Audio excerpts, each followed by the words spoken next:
You are listening to episode number 67 of the Secondary Science Simplified podcast. This week on the podcast, I have a special guest interview that is a little different from our usual around here.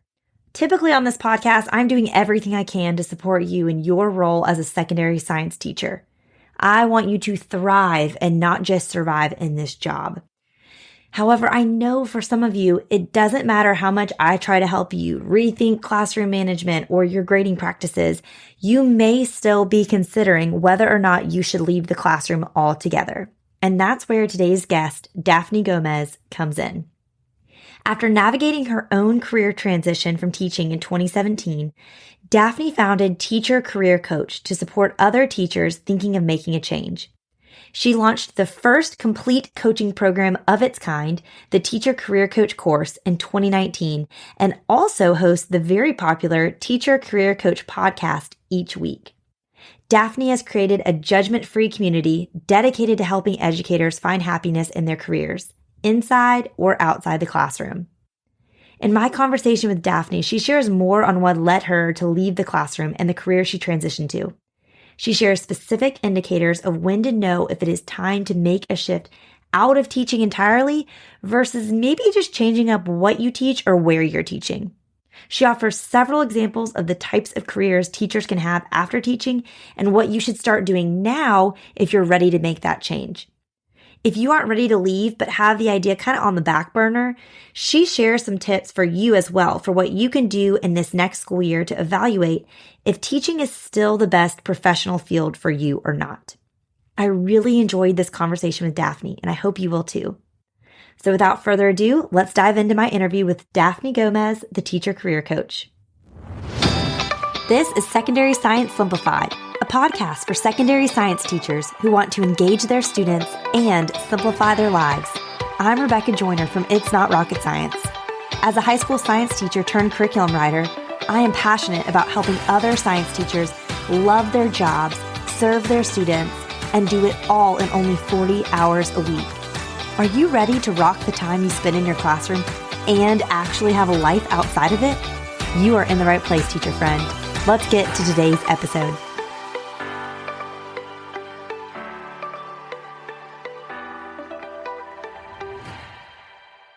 Hi, Daphne. How are you?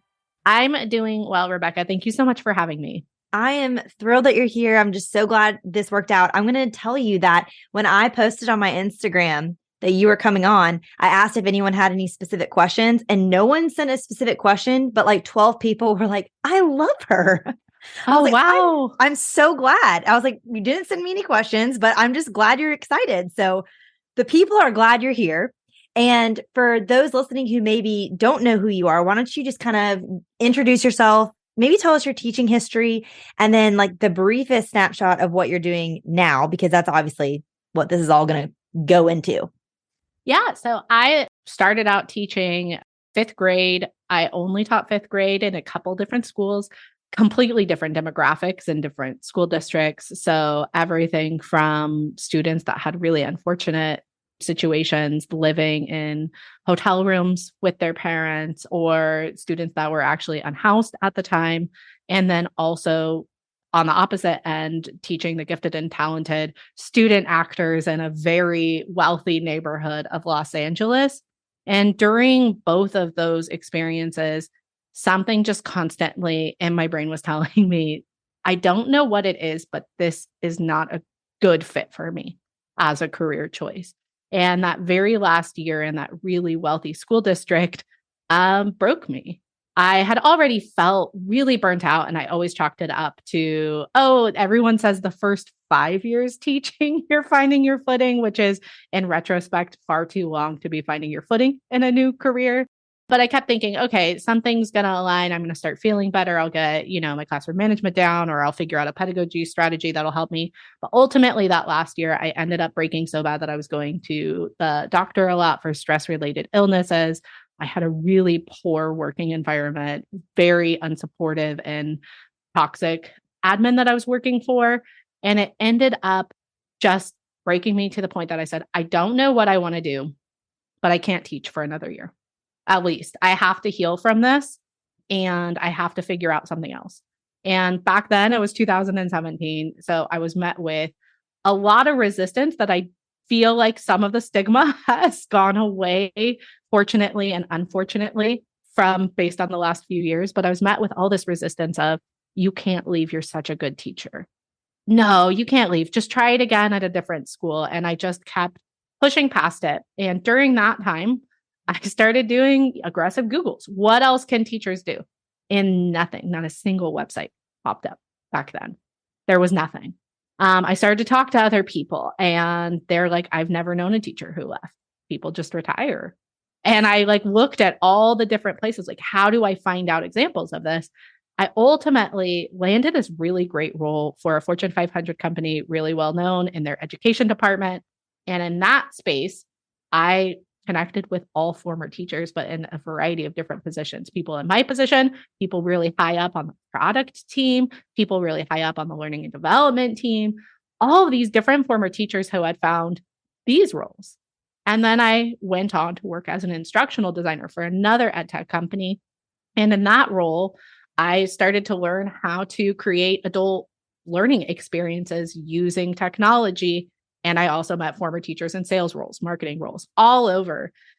During both of those experiences, I just could not go back to who I was those couple of years before, of someone trying to find a role outside of the classroom, a community that was going to say, here's how you can leverage your education experience and continue to grow in a way that you're still passionate about it. So I started to create that community myself around that time frame. So I started Teacher Career Coach in about 2019 by coupling up with my own experience outside the classroom, working for these companies, and then also teaming up with human resources experts, recruiters, CEOs, to understand what they are looking for in the best candidates and how they're looking for resumes to be written. And that's really just how everything really took off from there. Well, I love hearing your story. I'm so glad you're here. So, for those of you listening, I specifically wanted Daphne here as the teacher career coach because you might have heard her say she's a fifth grade teacher, and that's not our norm on the podcast. But I wanted her because I know we're entering that time of year where teachers are really evaluating their contracts and trying to decide, is this something where I maybe need to see if I can teach a different class? Do I need to go to a different school and building? Do I need to leave the district and try a different district? Or do I need to leave teaching altogether? And so I originally had thought, okay, I'm going to do a series and we're going to talk through a lot of things. And then I'll have you kind of on it as the grand finale. But after talking with you, we decided, no, you need to come in sooner because a lot of these decisions need to be kind of thought through on the front end. So if you're like, Rebecca, this topic seems out of left field, we're going to have some more follow-up stuff on this the rest of the month. But I wanted Daphne to kick this off. And one thing you said that I really appreciated and think is so true is the difference in the stigma. Like, you are so right. 2017, like back in the day, everyone was a teacher for 30 years. Like that was all that. If you're a teacher for life, period. Mm-hmm. And I think you're so right. And I think you have been instrumental in changing that culture. But I think especially with the pandemic and everything, people are now seeing how hard it is to be a teacher and how toxic those environments can be. And I'm grateful for you in this space, giving teachers, I mean, hope is a very strong word. And so I don't want to use it lightly, but I can't think of any other word for like just helping them see that there's more outside the classroom and that they're so gifted to do so many other things. Yeah, I think hope is a fine word. And I think options. It's Yes. the first time that I feel like people realize that they had options. And whether or not you choose to leave the classroom. Because like you said, many people, if you're newer in the profession and you're looking at your grade level team and they're just not really working in the way that you feel comfortable working, and you can ask your admin to go to a different grade level. Maybe the classroom management's going to feel a little different. Maybe you're right now a secondary science teacher, but you're thinking, I've actually evaluated going down to elementary schools and trying that. That might be a better fit for me. Those types of environmental changes might be all that you need to find happiness in this career. But I think what makes people miserable is feeling backed into a corner that they do not have options. And that's where a lot of the resentful feelings about the career are really coming from, is feeling like you signed an invisible contract and you have no paths. You are now stuck in this one career, and that is not the case. And that's where I hope people really find inspiration from this, of deciding which lane to choose and then finding out, I was the one who chose that lane. How do I find happiness in that lane now? How do I make that lane work for me? Because neither option is going to be easy. And that's what I always want to be as transparent as possible about it. Both options are going to take some work. Mm-hmm. It is a job, so there will be work. You're right. And I think it's easy to think the grass is always greener, but I love your transparency there of, for some people, an environmental shift will be enough. For others, it won't. And I know for you, you said, kind of the straw that broke the camel's back, if you will, was when it became like detrimental to your physical health. So that's obviously like a major red flag. But what would you say to other teachers who are listening and they're just kind of trying to discern, should I leave teaching or just leave my current school or try to just do a different position? Like, how do you discern if it needs to just be an environmental shift or it's like, no, I need to take a break from teaching?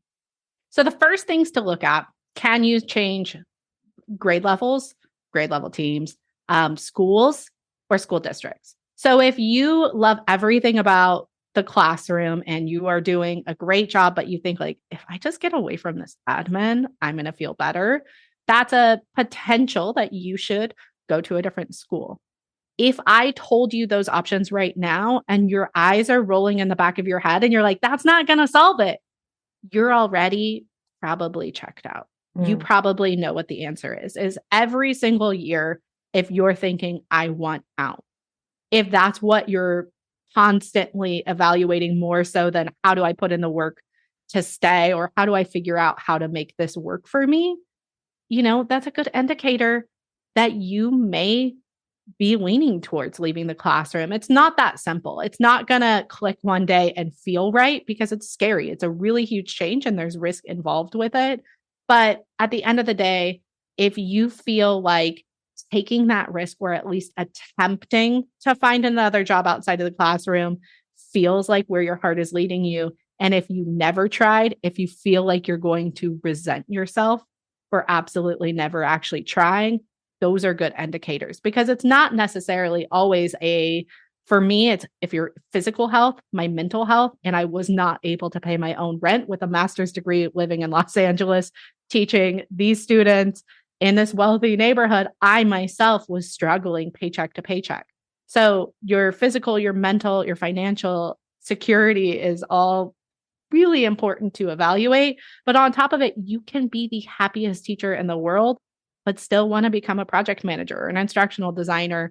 You're allowed to want change, even if you're not crying on the way to work, or even if your doctor or your therapist isn't begging you to leave, like many are. But those are some really common indicators of you may need to leave. I've heard families are having interventions with their loved ones and saying, I want you to leave. I want you to try and leave, because of how much it's impacting their home life. So I know that there's probably a lot of people at one of those rock bottom moments knowing that it's right. But I think even if you are the happiest teacher in the world, if you're thinking of leaving more than you're thinking of staying, I think that's an indicator that you may want to put down some of the fear guards and start evaluating that as an option. Those are really helpful and super clear. So thank you for saying that. I couldn't agree more. It's so funny because I remember when I, kind of started mentioning, I was thinking about, taking time off from the classroom is how I originally looked at it. I was so encouraged by the older women that I was working with and teaching alongside at the time, because they were all like, oh, I, took 10 years off because I stayed home with my kids because it didn't make sense for me to pay for daycare and teach at this school. It was like breaking even. And I was encouraged because in my head, I was always like, oh, it's going to be forever. Like I'm deciding the rest of my life by looking at next year. And they were such an encouragement to me that like, okay, it is a risk to leave, but you can come back, especially my audience is science teachers.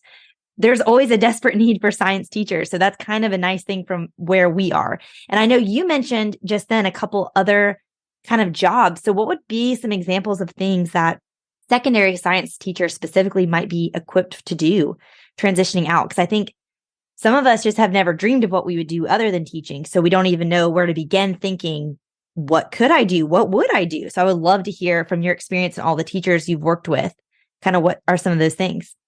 Yeah. So there's so many directions that you could go with your previous experience as a secondary science teacher. And so let's start kind of with brainstorming what you're overly qualified to do with this as your subject matter expertise. Looking for science curriculum companies, places that do professional development on subject matters that you're already an expert in.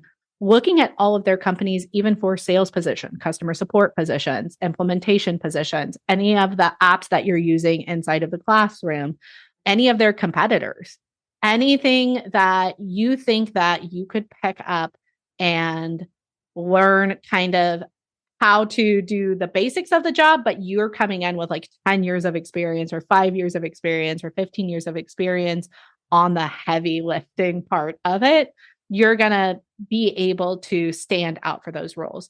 One example that I have is an instructional design position. So that's like it's creating learning content using like sometimes they have specific learning platforms that they use. Articulate storylines are really, it's called an authoring tool, but articulate storylines are really a popular one. And this is like a tech heavy position that any teacher can go in this position. But I've had a recent podcast interview on the Teacher Career Coach podcast with someone who landed that role without actually learning the authoring tools and building the portfolio the way that everybody else had to, because she was a science teacher and she specifically landed a role for the forest department. So she's creating the learning resources on, I think, preventing forest fires, but coupling with her background knowledge of science. And so she was able to really leverage that experience. And they said, we know that your teaching experience coupled with this is going to make you an expert. There are so many different types of roles that are going to value that subject matter expertise. But then outside of really looking for those types of roles, kind of push your subject matter expertise out over to the side. Now you're just looking at all of the things that you've done outside of the classroom, all the different ways you've created curriculum, all the different ways that you've navigated working with other teachers or creating different projects together. There's a couple of roles that many teachers can do regardless of what area they taught, what grade they taught. And that would be customer success. It could be a sales role, so SDR, BDR. It could be a marketing role, like more on the entry level of a marketing role if you don't couple with your subject matter expertise. And project management is another one that a lot of former teachers are going into. And I've even seen former teachers who are using their experience from the classroom coupled with upskilling and learning, taking courses and becoming software engineers. So there's so many different directions that you can really go depending on if you really want to still stay in the science field or if you're open to working in a completely different environment. If you want to do training for financial technology company and show people online how to step by step go onto this platform, that's something you're going to be qualified for because you know how to train people on how to navigate things online. So many different directions you can go. I actually have a free career quiz that teachers can take that kind of help them navigate some of the different paths. Okay, I love that. And we're going to for sure link that in our show notes so that they can take that. Everyone loves a good quiz. I feel like it takes me back to like, getting 17 magazine in high school, and they always had some like sort of personality quiz or something. And you're like, yes, I want to take this and tell me who I am. So I love that. We're going to definitely link that. So now let's say you're getting me, I'm listening, I'm getting excited. Okay, Daphne, if I'm like, all right, it's time to go. What I first want to hear your best advice for like, what are the next steps for someone who knows they're ready to go? And then kind of after that, I want to hear, okay, what about the teacher who's like, you know what? I'm going to try to change subject levels, give it another year.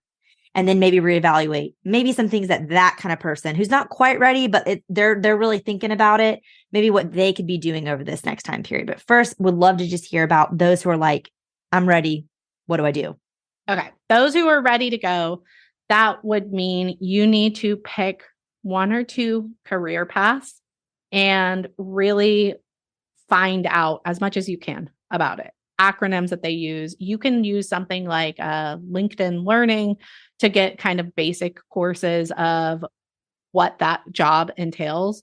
And you can get a free trial of LinkedIn Learning with your library. I also have like a 1 month trial at Teacher Career Coach / LinkedIn Learning. So teachercareercoach.com / LinkedIn Learning is like a 1 month free trial. But you want to look at a couple different careers and make sure that you understand the acronyms, what those jobs entail, what you really need to know about these, even if they're quote unquote entry level positions, is that they still are going to want you to have a basic understanding of what the job is, especially as a career pivoter. So you're going to understand the job because you need to be able ultimately in the interview to articulate why you know it's a good job for you. You can't come into these interviews and say, I'm open to anything. Does anything at this company, just I'm open to anything, because they're going to pass you up for someone who's very clear of this is the right job for me. I've done my homework. So the very first step is starting to understand the jobs that you're pinpointing. Some of them are very similar. So you might see corporate trainer is also a professional development trainer, or it's a learning and development manager, or all of these job titles are all kind of the same thing. So starting to look at which ones are really coupled together and understanding those roles, starting to research your salary requirements. So you can do that with just quick searches, salary.com or Glassdoor is a good way to look at specific companies and their salaries to understand what an average would be, because some companies are still not going to post the salary, which is something that's a little frustrating. After you've really started to research the salaries and the jobs, then you're going to start building your resume. What I think a lot of teachers struggle with is they're going to translate their resume from classroom to corporate speak as best as they can. And then they're going to spray and pray. They're going to apply for customer success positions. They're going to apply for professional development positions. They're going to apply for editing jobs. That's not what you want to do. You want to get really clear on the types of jobs you're applying for and create one or two iterations of your resume with the bullet points really hyper focused on what makes you uniquely qualified for that position that you're applying for and translating it into corporate verbiage. So let's do an example of like an editing position. I've worked with some hiring managers at an editing company that specializes for textbooks, and they want to hire teachers. I've had conversations with like the CEO and the talent team and the recruiters all on a call with me. And we had this conversation where they were just saying, we know that a former teacher is actually going to be a better fit for this role than even someone with like newspaper editing. Like 5 years of editing experience isn't gonna be as relevant to us as someone with specific experience in this subject matter. We can teach them the editing really easy, but we are going to look for someone whose resume, this is an editing job. So we want to hear how many hours they think that they've edited. If they have experience editing their teammates' materials, put it on there. If they have experience with editing for their newspaper, put it on there. If they have experience writing curriculum from scratch, they need to put it on there. But what unfortunately happens is so many people see that it says, okay, we're looking for a former teacher in this role. And they're like, great, I'm going to get my former teacher resume. And who's really going to stand out are the people who are very, very specific and customized for their resume. And that's why going back to the first one, you're going to save a lot of time doing this if you start to look for a couple different roles that you're the most excited about and understand how your skills are going to translate uniquely to that role. So those are the steps that I would be taking right now. And then starting to aggressively apply, writing down as many companies as you can, looking at the competitors for those companies, small businesses. If you're starting to be feel like it's a little bit more competitive, looking at companies within your driving distance. If you can do a hybrid role, it's going to be less competitive, and just aggressively applying with this new resume as much as possible in the next few months. That's really helpful. Okay, so then what about the teacher who's like, I think I can do another year, maybe change up my environment and kind of see how I'm feeling after another year. But I definitely am like considering leaving. What would they need to do since it's not as urgent? Just kind of focus on the researching. My best advice, and I know so many people put this off, upskill. So you want to research the types of roles that you want because you have more time. Right. Audience number one, tune out. Start painting your nails, go for a walk, tune out of this because you're not going to have as much time to do these types of things. But if you are on the fence and you know you're going to stay, you're in a cushy position and you just want to weigh out the storm of one more year and find some clarity, pick one or two roles, go back to that LinkedIn learning piece. But on top of that, add a couple new skills, video editing, learn that authoring tool if you want to become an instructional designer. If you're thinking of becoming a software engineer, take a couple free resources on Khan Academy and get your hands dirty so that you can find more clarity on what you like and you don't like. Because on paper, everybody's first instinct is to run to the job that sounds the most like teacher. They're gonna go to something if it has education or learning in the actual job title itself, because they're like, oh, that feels aligned with what I need. But in reality, what I found with so many of the former teachers that I've talked to is they start off wanting to become a curriculum writer, and then they realize, I sat down at a computer for 8 hours writing on a computer. I don't like that.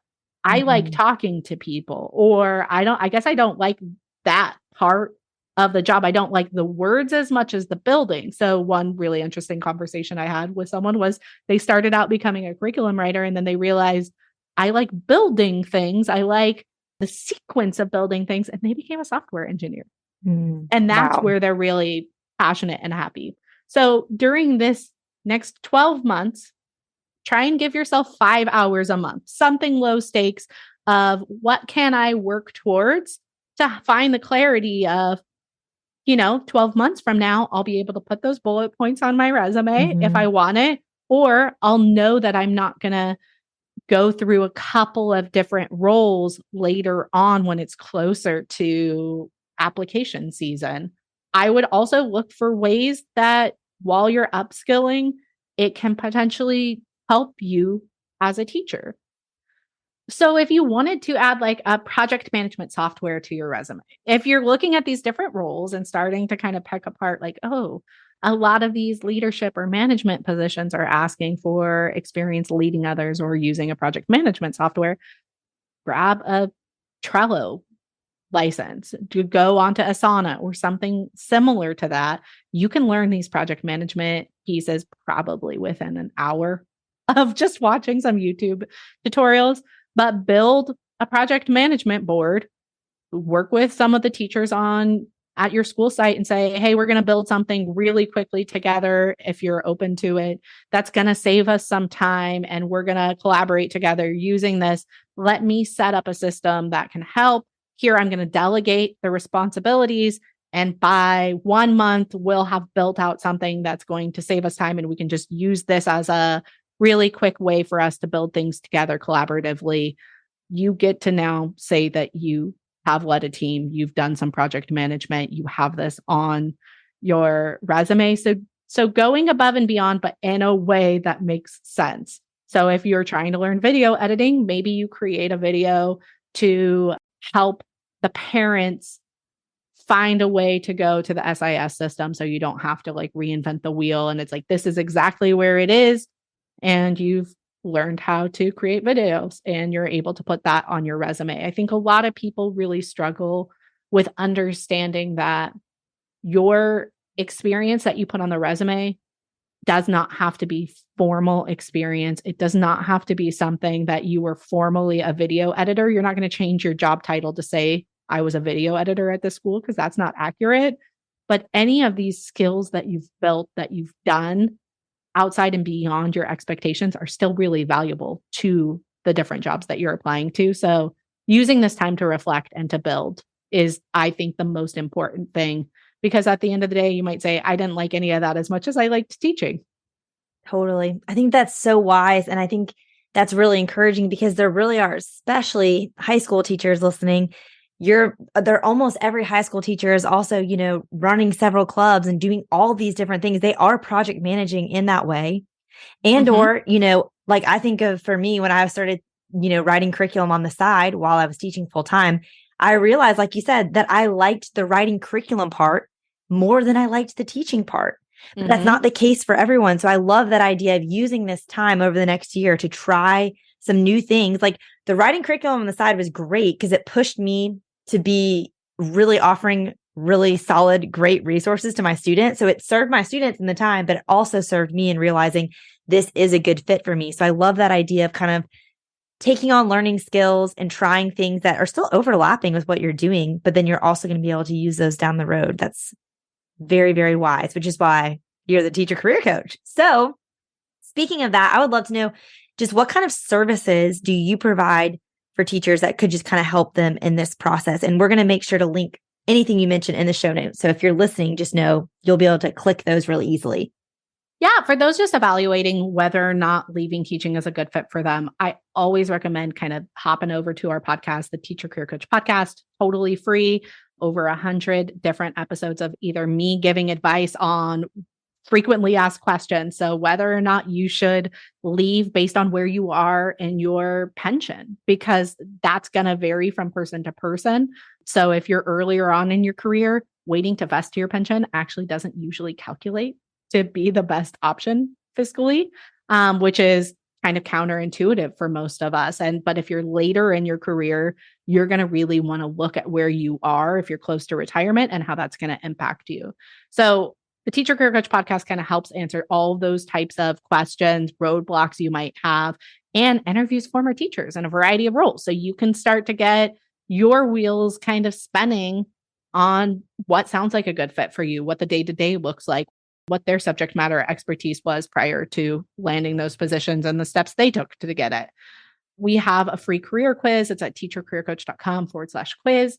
But if they want the most support, if you're listening and you're like, I need out immediately and I want someone to help me with finding career clarity, with rewriting my resume, with answering interview questions, building my confidence and being able to do this as quickly as possible with just everything kind of laid out in baby steps for them. That is our Teacher Career Coach course, which has successfully helped thousands of teachers since 2019 with their transition outside of the classroom. And that's our paid service. So that is where they can find all the videos, step-by-step lessons, and everything in one easy to use location. Awesome. That's very helpful. Well, is there anything else you would like to add before I have a question that I ask all my guests? So I'm going to end with my final question, but anything else before I switch to that? No. Awesome. Okay. Well, last but not least, I like to ask all my guests, I would just love to know if there's one way that you have simplified your life recently, since this is the Secondary Science Simplified podcast. So this could be like a life hack. It could be an organizational tool. It could be something you started doing, something you stopped doing in order to create more space in your day or your life, a resource you're using, really anything that is simplifying your life more right now. So I would love to hear, what is simplifying your life right now? So I love finding new ways to organize things. I obsess over project management and organization. And then I also struggle with it at the exact same time. This is the first time I've actually said it out loud, but I actually was finally diagnosed at 38 years old with ADHD yesterday after a few months of going through the tests, because I was trying to figure out what was it that just was disconnected, a little bit off. Yeah. Okay. Well, I just interviewed an ADHD coach, so it's going to be airing prior to our interview, but I just learned so much about this too. It's very fascinating. So continue. Yeah. But I constantly have been looking for management systems to help me with the overwhelm because I'm so excited about learning and finding all these things. But then it's so hard for me to find them because I'm a little bit disorganized. I'm a little bit of a mess. So the best system that I have found so far that does feel life-changing, it's a book called Building a Second Brain. I recommend it.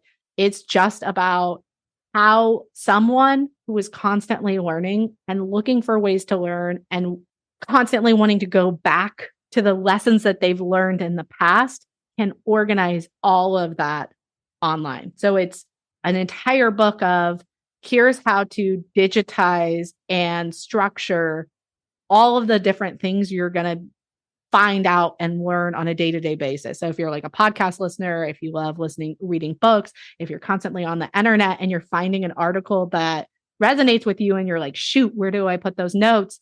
This is going to break down where you're going to put the notes, how you're going to organize it. And it was so helpful to me. And that is what I recommend for anyone to read the book, Building a Second Brain. I'm not an affiliate for them or anything, but that's awesome. I'm going to link it. So I'm going to find it and I'll make sure to link that too, because that's great. And I really enjoyed my interview just a few weeks ago with Bree because she was talking about so many people get diagnosed now, like in their 30s and their 40s. So you are not alone with finally having a name to why there was a disconnect in your brain and with terms of your excitement and your execution. So that's awesome. I'll definitely link that book. Well, thank you truly so much for making the time to be here. I'm so grateful. I can't wait for my listeners to hear from you. And we're going to link all of the things. But if I might have listeners have questions, where would be like the first place I should send them? To your Instagram, or what would be best? Yeah, the Instagram at Teacher Career Coach. Awesome. All right. Well, thank you so much, Daphne. All right. Thank you so much, Rebecca. It was so great to meet you and be on the podcast. I know, this is fun. Thank you so much for listening to today's episode and my conversation with Daphne. You can find any links mentioned in the show notes, which can be found at itsnotrocketscienceclassroom.com/episode 67. And if you're still trying to discern if you need an environmental shift or a full-on career shift, just stay tuned. Hang in there with me. These next few weeks of episodes were made just for you. We will be covering how to get support from your admin and what you can do if they don't support you, as well as what to consider when you are evaluating your teaching contract. Also, I'm bringing back Zach Matson from episode 35 to share his experience as a 20-plus year teaching veteran with working with difficult parents, admin, and coworkers. I hope all of these episodes will support you and encourage you during this upcoming contract season. So be sure to follow the podcast so you don't miss a single one. All right, teacher friends, that wraps up today's episode. If you're looking for an easy way to start simplifying your life as a secondary science teacher, head to itsnotrocketscienceclassroom.com/challenge to grab your classroom reset challenge. And guess what? It's totally free. Thanks so much for tuning in, and I'll see you here next week. Until then, I'll be rooting for you, teacher friend.